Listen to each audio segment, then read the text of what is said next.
नमस्कार। UP board में कक्षा 12वीं के परीक्षा प्रारूप में बहुत बड़े बदलाव हुए हैं। अब हमेशा की तरह आपको 3 घंटे 15 मिनट का समय नहीं मिलेगा। अब आपको महज 1.5 घंटे का समय मिलेगा। हर विषय में आपसे सिर्फ और सिर्फ 10 प्रश्न पूछे जाएंगे, जिसमें से आपको मात्र 3 प्रश्नों के उत्तर देने होंगे। साधारण सी बात है कि ये कोई बहुविकल्पीय प्रश्न नहीं होंगे, ये कोई अति लघु उत्तरीय प्रश्न भी नहीं होंगे। ये सिर्फ और सिर्फ लघु उत्तरीय या विस्तृत उत्तरीय प्रश्न ही होंगे। अभी तक परीक्षा का प्रारूप जारी नहीं किया गया है, लेकिन एक तरह की जैसी संभावना बन रही है, तो उससे यह एकदम साफ है कि इसमें ऐसा हो सकता है कि या तो 2 लघु उत्तरीय प्रश्न दिए जाएं और 1 विस्तृत उत्तरीय प्रश्न दिया जाए, क्योंकि यही संभव हो सकता है। 3 प्रश्न अगर आपको करने हैं उसमें से, या तो ये हो सकता है कि सभी के सभी विस्तृत उत्तरीय प्रश्न दे दिए जाएं, जिसमें से आपको 3 चयन करना हो। आप एक बात जान लीजिए, अगर आप अभी से परीक्षा की तैयारी में जुटने वाले हैं तो एक चीज़ गौर कर लीजिए कि ऐसे ही मत तैयारी करने लगिए। पहले आप ये जानिए, क्योंकि आपका प्रारूप बदला है। अब छोटे प्रश्नों पे बहुत ज़्यादा ध्यान देने से कोई मतलब नहीं है। अब आप बड़े प्रश्नों पर फोकस करिए। जैसे आप हिंदी भाषा की बात करते हैं, तो हिंदी भाषा में बड़े प्रश्न क्या बन सकते हैं? सबसे पहले आप सेकंड में पहुंचिए, व्याकरण में। वो व्याकरण में बड़े प्रश्न आपको 3 पूछे जाने हैं पूरी हिंदी में से। सिंपल सी बात है, उसमें आधे व्याकरण से पूछे जाएंगे, है ना, और आधे पूछे जाएंगे आपकी संस्कृत से।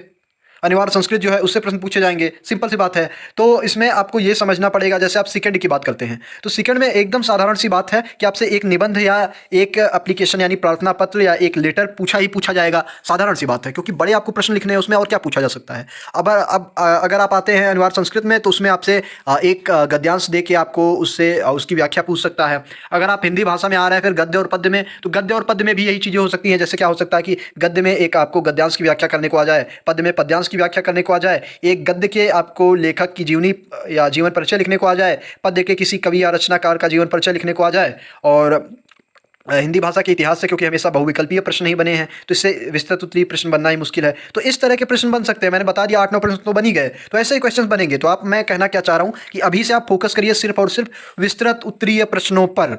परीक्षा पास करने की, अच्छे अंक पाने की बस यही स्ट्रेटजी बनी है। इसको, रणनीति को दिमाग में बैठा लीजिए, उसी के हिसाब से काम करिए, उसी के हिसाब से पढ़िए, उसी के हिसाब से फोकस करके अपने बोर्ड परीक्षा की तैयारी करिए।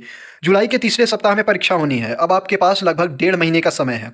आपको जो भी सहायता चाहिए, जिस विषय का आपको अब मॉडल पेपर चाहिए, आप कमेंट बॉक्स में लिख जाइए। आपको उस विषय का मॉडल पेपर मिलेगा, उस विषय के शिक्षक से सहायता लेकर वो तैयार किया जाएगा। ठीक है, तो आप उस पर अब गौर करिए, और आपको जहाँ भी सहायता की आवश्यकता लगे, आप कमेंट बॉक्स में लिख जरूर जाइए। हम पूरी कोशिश करेंगे हर तरह से परीक्षा में आपकी मदद करने की, जहाँ तक भी वो लीगल होंगी चीज़ें।